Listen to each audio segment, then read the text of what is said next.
Aku bisa relate orang-orang yang sedih karena cinta. Walaupun sekarang aku nggak bisa relate lagi ya, tapi aku bisa membayangkan perasaan mereka kayak apa. Kalau sekarang aku lihat lucu, karena kita udah sampai pada titik ini gitu maksudnya. Tapi kalau aku dulu ya tiba-tiba dengar lagu nangis gitu kan ya. Iya, betul. Jadi berasa jadi bintang video klip Iya. sih. Iya.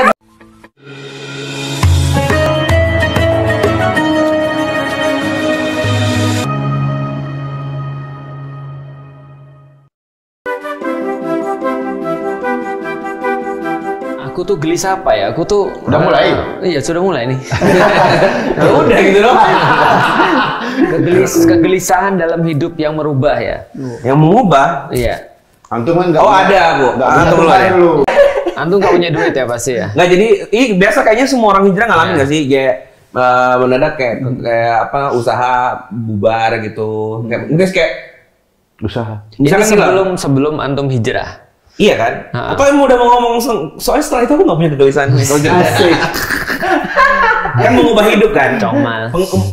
Mengubah hidup menurutku yang paling berkesan kan waktu dari sebelum ngaji ke ngaji kan. Jadi ngerasa kayak tau-tau kayak dihianatin teman, terus kayak sering kelaparan gitu kan sih kayak usaha nih kayak orang lain bisa gitu kok gue nggak bisa gitu loh. Gue ngelakuin bikin video yang sama kok nggak ada yang mau pakai jasa gue gitu. Jadi kayak gitu itu jadi kayak ngerti nggak sih? Intrik-intrik persaingan. Iya jadi bentuknya tuh drama banget jadi itu mungkin itu intinya hidupku penuh drama. Jadi kayak semua yang di drama tuh kejadian di hidupku. Asik.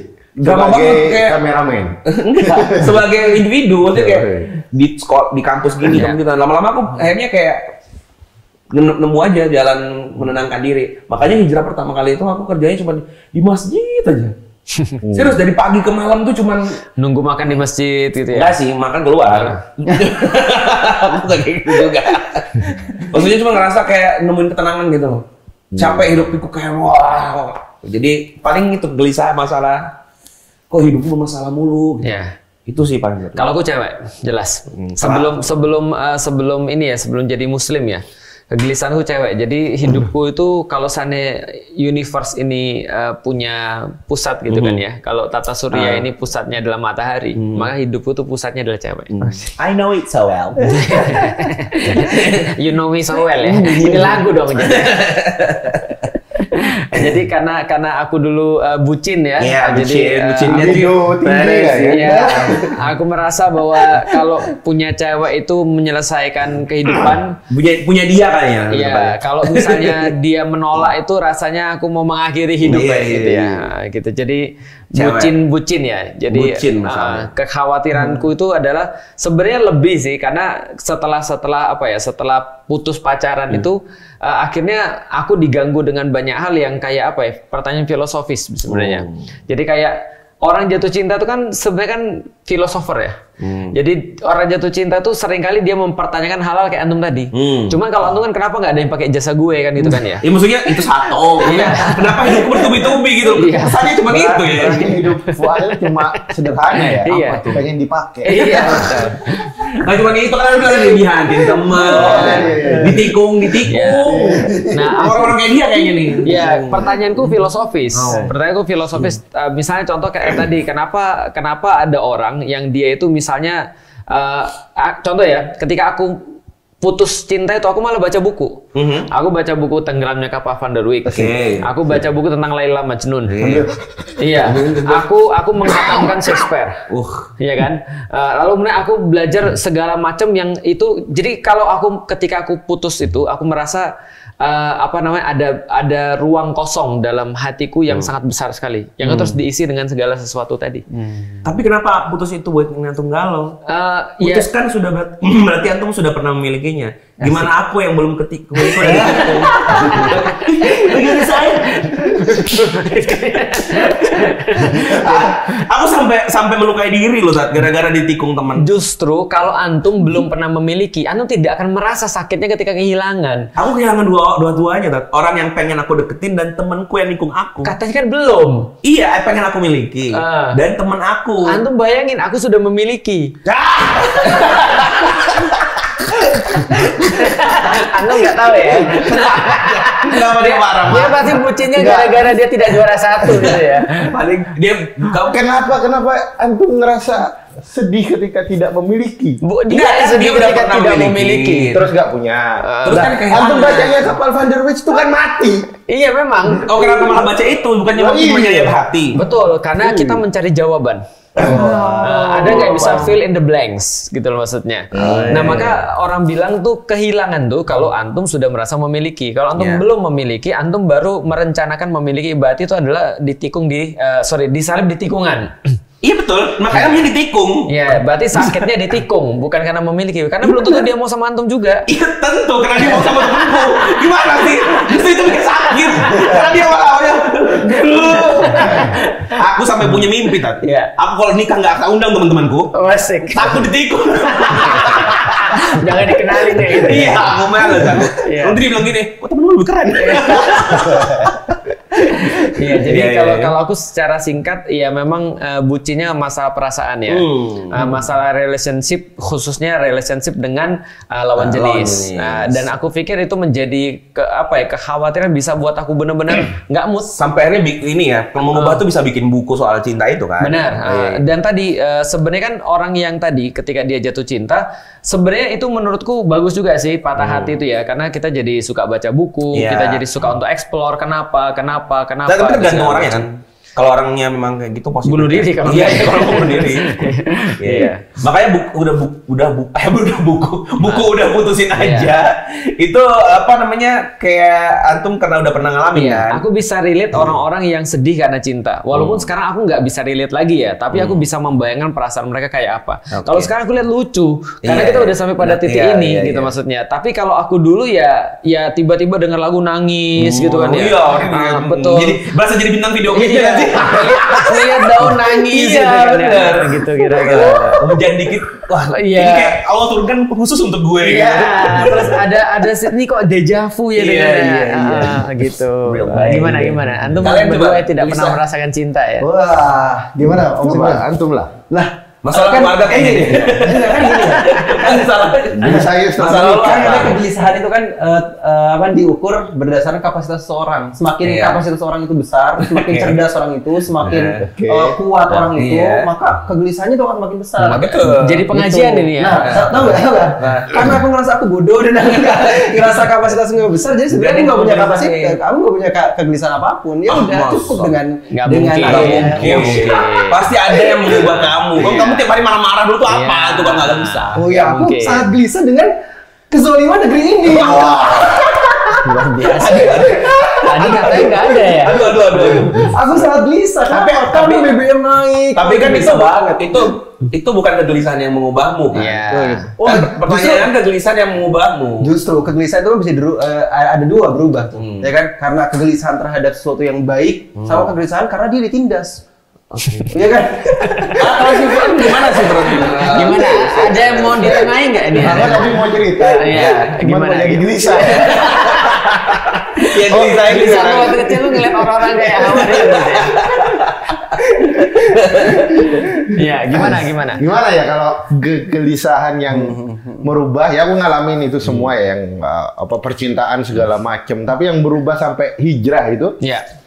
Kebayang nggak sih setiap hari disuruh main musik dulu pas kuliah? Itu antum gelisah ya suruh main musik. Kalau itu jurusannya antum, wajar dong. Stres lu, Sat. Masa gelisah antum suruh main musik? Sehari 8 jam. 8 jam begini. Waktunya sholat terus nggak bisa ya? Nggak boleh pisah. Sama dosen kan seperti itu ya, dididiknya ya. Bayangin aja, itu kan bagi aku ini bukan kultur agamaku gitu loh. Berarti udah mulai ngaji. Nabrak semua waktu sholat, Pak.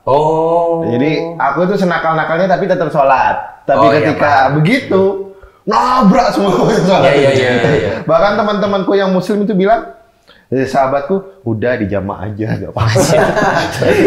Dijamaahnya sebab memainkan piano ya. Pantesannya jadi haramkan itu musik ya.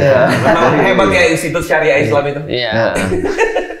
Ya kemudian apa ya, lama-lama nggak betah. Mungkin orang UGM bilang, kenapa sih kalian enak hidup kalian itu setiap hari suruh main musik? Ya, padahal stres tentunya. Coba kamu mikir tiap hari suruh main. Kalian orang UGM kan Jadi mereka belajar mikir, pelariannya main musik. Ya. Kita tiap hari main musik. Ketika kita Pelariannya stres, belajar. kalau kita stres pelariannya kemana gitu? Belajar. Masa belajar. Iya benar-benar. Iya kan? Makanya orang-orang yang kerjanya memang benar di industri entertain. Iya, itu pernah banyak yang kayak narkoba, ada yang bunuh diri itu karena ya dia udah setiap hari itu. Hiburan coba. Pengen dosis yang lebih tinggi ya? Iya bingung kan? Ini termasuk kegelisahan anak-anak gamers itu kan. Iya. Aku pernah baca atau nonton gitu. Ya kalian kalau main game ketika stres main game, kami kerjaannya main game setelah kita stres ngapain? Udah main game lagi. Kami menghibur yang komedian, kami menghibur kerjaannya, menghibur kalian ketawa-ketawa. Nah kami sendiri menghiburnya pakai apa? Iya benar-benar. Siapa yang bisa menghibur kami? Dibacakan Quran ya. Orang dikasih ketahuan kita udah tahu rumusnya gitu. Iya kan makin jago pemika itu kayak Ridwan Remin, makin susah loh bikin dia ketawa. Benar-benar. Dan ada satu titik kalau kita menjalani apapun, aku pikir memang jenuh. Cuman kalau dalam kasus kekhawatiran ya, aku pikir kekhawatiran kita semua sama kan. Yang ada sesuatu yang ada pain, sesuatu yang ada kesakitan di situ ya. Dan kesakitan itu kan mendewasakan orang. Makanya kalau ada anak-anak yang benar-benar dimanjain sama orang tuanya, itu dia nggak pernah merasakan pain, Rasa sakit. nggak pernah rasa sakit, sehingga dia nggak berkembang. Jadi sebenarnya kekhawatiran itu menghasilkan rasa sakit, yang rasa sakit itu akan menjadi sebuah prekursor ya, menjadi sebuah pemicu. Belajar dari luka. Betul. Seperti singa yang terluka lalu menjilat lukanya dan berjalan kembali. Enggak ada menjilat juga nih. Gimana dia menjilat lukanya? Kalau lukanya di sini kayak Pak Hajar. Antum singa. Kalau lukanya di sini gimana dijilatnya? Apa? Susah ya? Kan dia berantem di sini lukanya. Iya. Betinanya. Masalahnya singa itu menjilat luka binatang lain. Iya. Itu dirasa bukan dijilat. Iya, itu dicicip. Lebih tepat kalau ulama tuh berkata, Imam Syafi'i itu pernah berkata kalau nggak salah dalam syairnya, luka itu adalah jalur obat yang terbaik. Jadi luka itu adalah jalur obat yang terbaik. Kalau orang mau memasukkan hidayah itu biasanya lewat luka. Oh benar dilukai gitu. Jadi sebenarnya kekhawatiran itu, contoh misalnya kayak aku khawatirnya misalnya pada cewek, akhirnya terluka. Nah di situ belajar. Kalau aku jadi misalnya playboy misalnya, atau lebih tingkat tinggi lagi fuckboy misalnya, Suaminya terluka.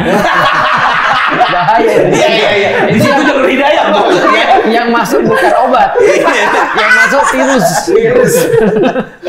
Iya bahaya kan gitu kan ya. Nah artinya kalau misalnya jadi kayak gitu ya mungkin orang nggak belajar. Benar. Maksudnya ya tadi kayak orang dimanjain gitu loh. Iya.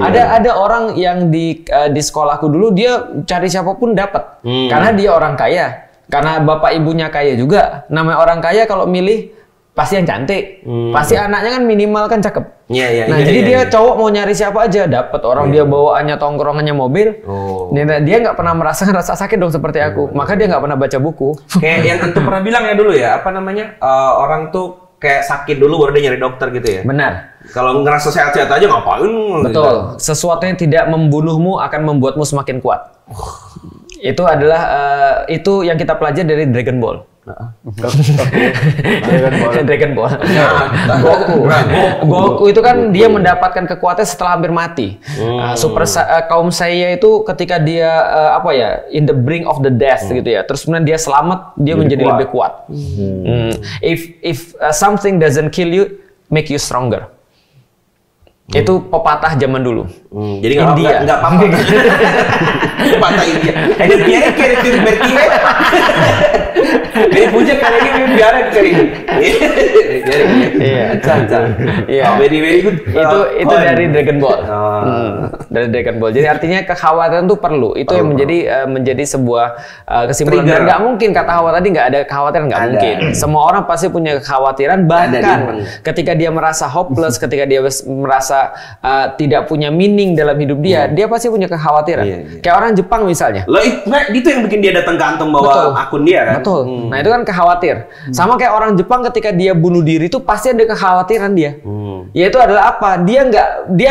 Kekhawatiran adalah dia nggak menemukan excitement di dalam kehidupan dia. Itu kan kekhawatiran sebenarnya, sesuatu yang membuat orang tuh khawatir. Makanya orang-orang Jepang itu banyak membuat segala macam, mulai dari training motivasi lah, lalu kemudian nasihat lah, buku lah, anime lah, semuanya untuk memberikan mereka meaning of life. Motivasi hidup. Gitu maksudnya, motivasi hidup. Nanti punya anak gitu, ada nanti bisa anaknya jadi gede, nanti dia bisa memberikan manfaat dan segala macam. Karena orang-orang Jepang nih bingung nyari manfaat. Nah, itu kekhawatirannya mereka. Tapi ini enggak sih, orang yang nggak pernah punya luka itu justru mereka lah yang kadang hopeless sama hidup karena nggak punya motivasi hidup. Itu dia, karena mereka semua sudah tersedia. Tapi pada puncaknya bisa jadi itu jadi kekhawatiran dia. Iya, karena pada puncaknya itu yang jadi kekhawatiran. Sekarang Korea itu ketika sudah mengungguli Jepang, mengungguli segalanya, justru angka bunuh diri mereka yang tinggi. Iya, maksudnya kan kekhawatiran itu keniscayaan kan, selalu ada kan. Betul. Makanya tadi orang tanpa luka pun orang bisa khawatir gitu. Nah itu. Ketika itu terus menerus akan jadi kekhawatiran, kok gue nggak bisa belajar, kayak kok gue gini-gini aja. Nah itu, kok nggak sakit gitu. Padahal yang lain kan sakit nih gue ya. Ini dia kayak film apa yang ijo-ijo brutal. Apa Squid Game?